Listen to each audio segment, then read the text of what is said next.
എല്ലാവർക്കും പ്രിയാസ് തട്ടിക്കൂട്ടിലേക്ക് സ്വാഗതം. അപ്പോൾ ഇന്ന് ഞാൻ ഉണ്ടാക്കാൻ പോണത് ധാബ സ്റ്റൈൽ പനീർ കറിയാണ് ഉണ്ടാക്കാൻ പോണത്. അപ്പോൾ അതിന് വേണ്ടിയിട്ട് ഞാനിവിടെ പനീർ എടുത്തേക്കുന്നത്. എനിക്ക് ഫ്രൈഡ് പനീറാണ് മേടിക്കാൻ കിട്ടിയുള്ളൂ. നിങ്ങൾ സാധാരണ പനീർ മേടിച്ചാൽ മതി. അപ്പോൾ ഞാനിത് എന്നാലും അത് ഫ്രൈ ചെയ്തിട്ട് ഒന്നുകൂടി കാണിക്കാം. ഇതിലേക്ക് പൊടികൾ ചേർക്കാം. 1 ടീസ്പൂൺ മുളക് പൊടി, 1/2 ടീസ്പൂൺ ഗരം മസാലപ്പൊടി, 1/2 ടീസ്പൂൺ മഞ്ഞൾപ്പൊടി, 1 ടീസ്പൂൺ മല്ലിപ്പൊടി, ഇത് ഉപ്പ് ആവശ്യത്തിന്. അതൊന്ന് മിക്സ് ചെയ്ത് കൊടുക്കുക.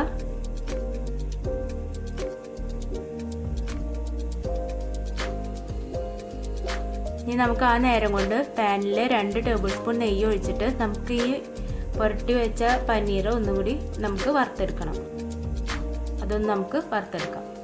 അപ്പോൾ നിങ്ങൾ സാധാരണ പനീർ ആവുമ്പോൾ അത് ഇതുപോലെ മസാല ഇട്ടിട്ട് നമുക്ക് ഇതുപോലെ വറുത്തെടുക്കണം. അപ്പോൾ ഈ കളറാവുമ്പോൾ നമുക്കത് വറുത്ത് കോരുക.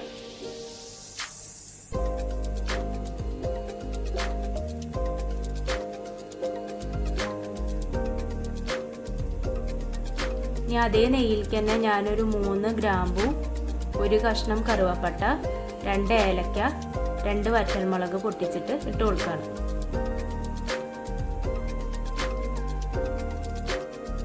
ഇനി 1 ടീസ്പൂൺ ചെറുജീരകം ഇട്ട് കൊടുക്കുക. പിന്നെ നമുക്ക് ആ ജീരകം ഒന്ന് ചെറുതായിട്ടൊന്ന് പൊട്ടി വരണം. അതുവരെ ഒന്ന് ഇളക്കി കൊടുക്കാം.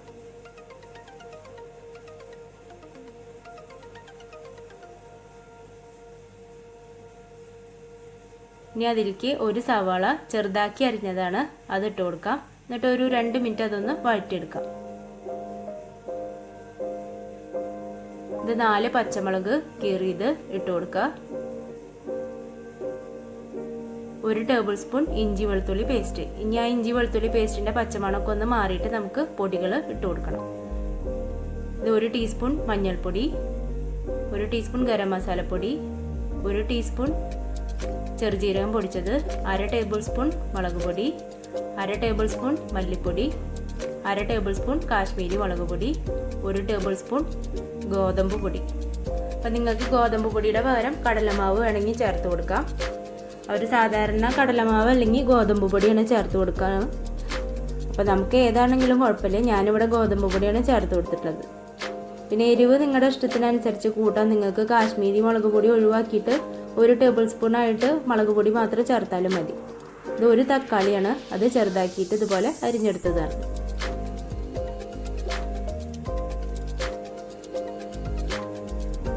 നന്നായിട്ട് വഴറ്റി കൊടുക്കാം. ഇനി അതിലേക്ക് 1 കപ്പ് വെള്ളം ചേർത്ത് കൊടുക്കാം.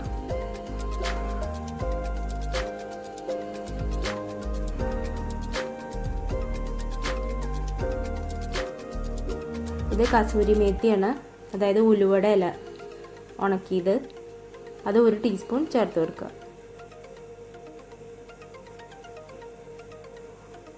ഇനി നമുക്കതൊരു 2 മിനിറ്റ് അടച്ചു വെച്ചിട്ടൊന്ന് വേവിക്കാം. മസാലയൊക്കെ ഒന്ന് വെന്ത് വരട്ടെ. അപ്പോൾ അതേ നമ്മുടെ നെയ്യൊക്കെ നന്നായിട്ട് തെളിഞ്ഞു വന്നിട്ടുണ്ട്. ഇനി ഞാൻ ചേർക്കണത് 1.5 ടേബിൾ സ്പൂൺ തൈരാണ് ചേർക്കുന്നത്. അധികം പുളിയില്ലാത്ത തൈര് ചേർത്താൽ മതി.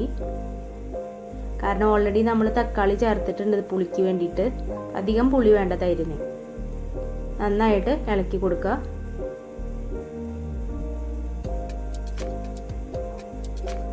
ഇനി അതിലേക്ക് ആവശ്യത്തിനുള്ള ഉപ്പ് ചേർത്ത് കൊടുക്കുക. അപ്പോൾ നമ്മൾ പനീർ വറുക്കണ സമയത്ത് നമ്മൾ അതിൽ ഉപ്പ് ഇട്ടിട്ടുണ്ടായിരുന്നു. അപ്പോൾ അത് നോക്കിയിട്ട് വേണം നമ്മൾ ചേർത്ത് കൊടുക്കാൻ വേണ്ടിയിട്ട്. 2ലും കൂടി ഉപ്പ് അധികമായി കഴിഞ്ഞില്ലെങ്കിൽ പിന്നെ ഭയങ്കര ഉപ്പാവും. അപ്പോൾ നോക്കിയിട്ട് ചേർത്ത് കൊടുക്കുക. എന്നിട്ട് നമ്മൾ വറുത്ത് വെച്ച പനീർ അതിലേക്ക് ഇട്ട് കൊടുക്കുക. ഇനി നമുക്ക് ഇതൊന്ന് അടച്ചു വെച്ചിട്ട് വേവിക്കണം.